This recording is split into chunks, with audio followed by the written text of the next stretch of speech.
Таяу шығыста соғыстың линиясы ауқымы өзгеріп келе жатыр, яғни кеңейіп келе жатыр. Йемендегі хуситтер Израильге соққы жасады. Израиль Иранмен қатар Ливандағы Хизбалламен де құрлық әскері бойынша қырылысып жатқаны мәлім.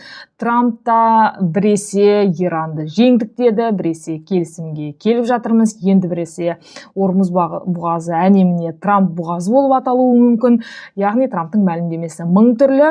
Ал Иран тарапы әрине соғыста мойымайтынын мәлімдеп, және 12 жасқа толған балаларда осы әскерге тартуы мүмкін екенін айтып жатыр. Жалпы әскер болғанда майдан шебі емес, дей тұрғанмен де логистика және жергілікті қорғаныс жүйесіне өкінішке қарай Иран тарапы, Иран билігі 12 жасқа толған балаларды да тартуы мүмкін.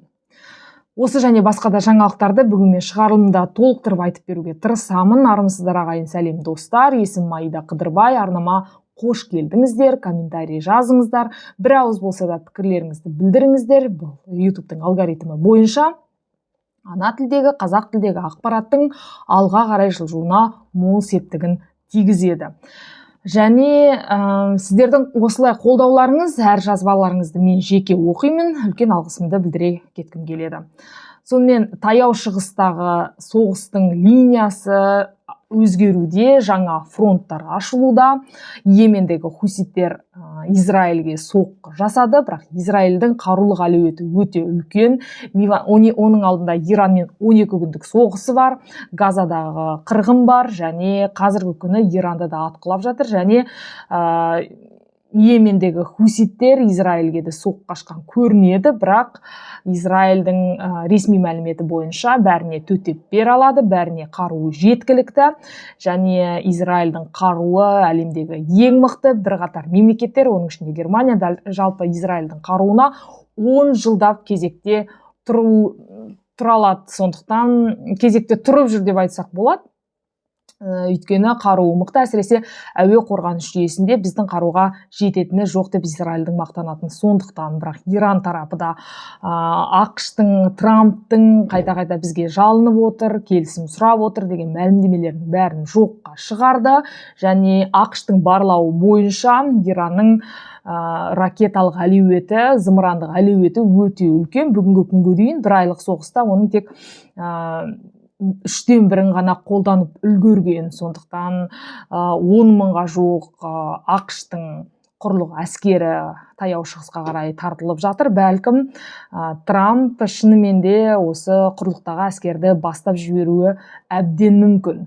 Бірақ Иран тарапы бүгінгі күнге дейін осы жақын уақытта берген мәлімдемесі бойынша 12 жасқа толған балаларды да осы соғысқа тартуы мүмкін. Бұны әрине халықаралық қорғау ұйымдары өте қатты сөгіп жатыр, өйткені балаларды 18 жасқа дейін ол бала, оларды ешқандай да соғыс даласына тартуға болмайды. Бірақ Иранда әртүрлі мәліметтер бойынша 3 миллионға жуық бала жаңа қоқыс саласында қоқыс тереді, яғни еңбекке тартылған, және осы 18 жасқа толған жас спортшыны билікке қарсы наразылық акциясына қатысқан үшін дарғасқаны белгілі.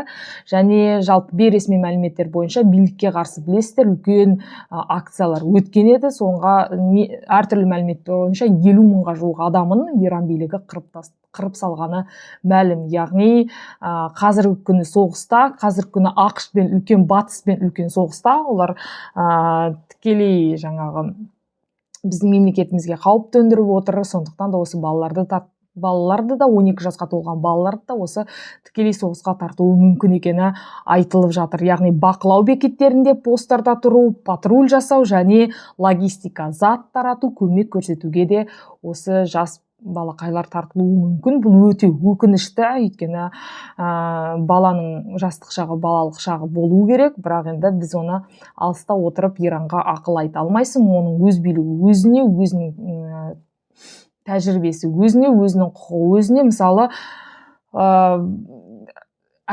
Иранда дарға асу, жаңағы билікке қарсы келген адамдарды дарға асу деген сияқты нәрсе қалыпты жағдай. Және осы жаңа айтқандай 18 жаста ұсталып, кейін мысалы 18 жаста ұсталады, кейін енді толық кәмелетке жасқа толғаннан кейін оларды дарға асу жүйесі өте жолға қойылған. Әйелдерге қарсы құқықтық тәртіпте өте қатаң, және елден шығару бойынша мысалы әйел өзінің әкесі немесе күйеуінен рұқсат алмай толық шыға алмайды.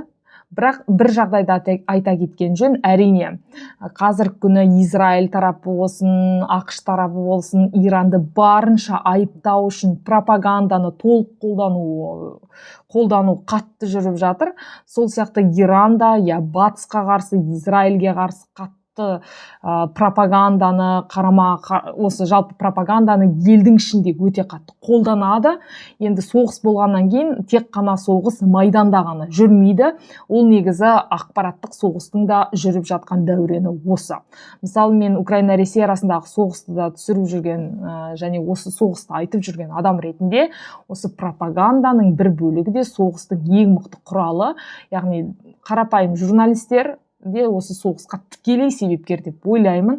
Мысалы, Ресей Украинаға кірмес бұрын, оның алдында 10 жылға дейін Донбастан басталған, Донбастағы адамды өлтірді, Донбастағы баланы дарға асты, Донбастағы 8 жасар баланы тура Донбастың алаңында өлтірді деген өте қатты өтірік ақпараттар қарша борады. Осы журналистер шынымен де екі халық бір-бірін соншалықты жек көруге әкелді. Шынымен де Украинада осындай нацистер өмір сүріп жатыр дегенге сендірді. Содан кейін соғысты бастап кетті. Сондықтан да ақпараттық қауіпсіздік деген кезде өте маңызды. Біздің де қазақ тіліндегі ақпараттардың да шығып тұруы осылай ешқандай жаңағы тәуелсіз мүмкіндігінше ақпаратты шығарып тұруымыз да өте маңызды. Өйткені өзіміздің де пікіріміз, өзіміздің де ойымыз болу керек. Енді Ресей Украина арасындағы соғысқа оралатын болсақ, соңғы дәл осы наурызда ғана бірнеше ірі шабуыл, сәтті шабуылды Украина жасады. Соны нақты атап өтетін болсақ, ол 1 наурызда Новороссийск мұнай портына Украинаның дрондары келді. 4 наурызда Киров өңіріндегі тыңайтқыштар зауыты атқыланды. Яғни бұл зауыттарда қосымшалар жаңағы қаруға қолданылып келген. Сондықтан барлық нысандар Ресейде қаруға қатысы бар. Яғни Ресейдің қазынасын толтыратын мұнай порттары, газ порттары бәрі қазір Украинаның дрондарының нысанында. 5 наурыз Саратовтағы мұнай өңдеу зауытында, 6 наурыз Краснодар өңіріндегі подстанцияға, 8 наурызда Белградтағы энергетикалық нысан, яғни жарық, жылу, су жүйелері зақымданды. Жалпы Белградтың мэрі, әкімі соңғы уақытта Ресейдің өзінің билігіне қарсы бірқатар сөз айтып жүр. Олардың айтуы бойынша, яғни Ресей Украинаға қарсы соғысты тоқтату керек, өйткені барлық шынымен де жауап алдымен Белград өңірінен келеді. Байқұс Белградтың көрмегені жоқ. Осы 4 жылдың ішінде Белградқа қаншама Украинаның дрондары ұшып келді. Өйткені көрші тұрған аудан әрине ең алдымен Харьков сияқты. Харьков көп атқыланады ғой Ресейдің тарапынан. Өйткені Ресейдің шекарасынан бар жоғы 40 шақырым. Сол сияқты Белградта бірден осы қарымта жауапты алатын өңір Ресейдің, бірақ онда Украинаның одан басқа амалы жоқ. Ал Белградтың мэрі әне-міне оппозиционер болып кетуі әбден мүмкін. Өйткені Ресей билігіне қайта-қайта соғысты тоқтату бойынша шақырып жүрген мэрдің бірі. Енді соңғы 23-25 наурыздағы Украинаның дрондары өте керемет соққылар жасап, порттар мен мұнай инфрақұрылымын толығымен істен шығарды деп айтпайды, бірақ Приморск деп аталатын, және Балтық жағалауындағы, Балтық теңізінде тұрған, және Европаға Ресейдің мұнайын таратып жүрген ең ірі мұнай порттарын өрт шықты, 1 тәулік бойы жұмысын тоқтатып қалды, және мұнай терминалына дрондар атқыланды, резервуарлар жарылды. Шынымен де үлкен өрттер алыстан көрінді. Айтып отырғанда экспорт уақытша тоқтаған. Жалпы осы 25-28 наурыз аралығындағы Украинаның шабуылы 40% мұнайды, экспорт мұнайын тоқтатып тастады деген мәлімет бар. Және Усть-Луга порты Ленинград облысындағы дрон шабуылының астында қалды. Ірі шабуыл өрт, мұнай құю инфрақұрылымы толығымен зақымданды және спутниктегі түсірілген видеокадрлар бойынша Панцер деп аталатын әуе қорғаныс жүйесі тұр екен жаңағы мұнай порттарының жанында, бірақ ол ешқандай да жұмысын толық атқарған жоқ, өйткені мұнай порттары үлкен, мысалы өрттің аймағы мыңдаған шақырымға зақымдануы мүмкін, сондықтан оны толығымен Панцер болсын, Патриот болсын, оны толығымен ұстай алмайды. Дронның құны небәрі 50 мың ақш доллары болуы мүмкін, бірақ оның зақымданатын аумағы қаржысы 10, 20, 30 еседен үлкен. Және әрине Украинаның дрондары осындай Ресейдің энергетикалық нысандарына, мұнай порттарына ұшып бара жатып, мысалы Латвияның территориясына да құлағанын сіздер естіген шығарсыздар. Және мұндағы бір қызық мәлімет, Латвияның президенті Ресейдің елшісін шақырып, Ресейге қарсылық нотасын берді. Украинаның территориясын атқылауды тоқтатыңдар, сонда қарымта жауап болмайды. Яғни Украинаның дрондар үшін Украинаның елшісін шақырған жоқ, Украинаның дрон үшін Ресейдің елшісін шақырды. Шынымен де қызық ақпарат. Және осы Приморск туралы тағы айта кетейін, бұл Ресейдің Балтық теңізіндегі ең ірі мұнай экспорттайтын порттардың бірі екенін айттым.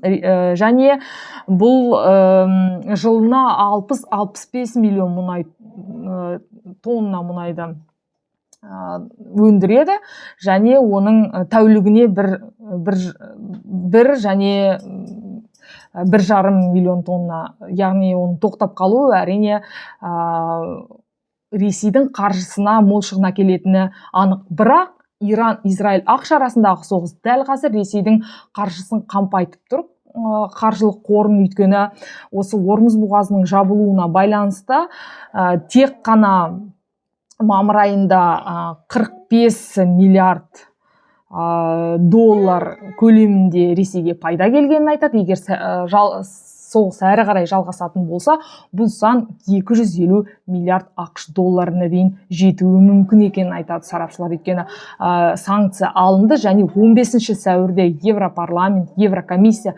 Ресейдің мұнайын толығынан бас тарту жөнінде қарарды қабылдауы тиіс еді. Бірақ қазір әлемдегі жағдайға байланысты ол 15 сәуірде өтетін, Европада өтетін саммит кейінге шегерілді. Бірақ енді толығымен тоқтатылып тастаған жоқ, кейінге шегерілді. Қай датада екен біз әрі қарай анықтайтын боламыз. Ол үшін арнама жазылыңыздар, комментарий жазыңыздар. Келесі кездескенше деймін, ал біз әрі қарайда осы таяу шығыстағы және Украина Ресей арасындағы соғысты толық бақылайтын боламыз. Олай болса, келесі кездескенше.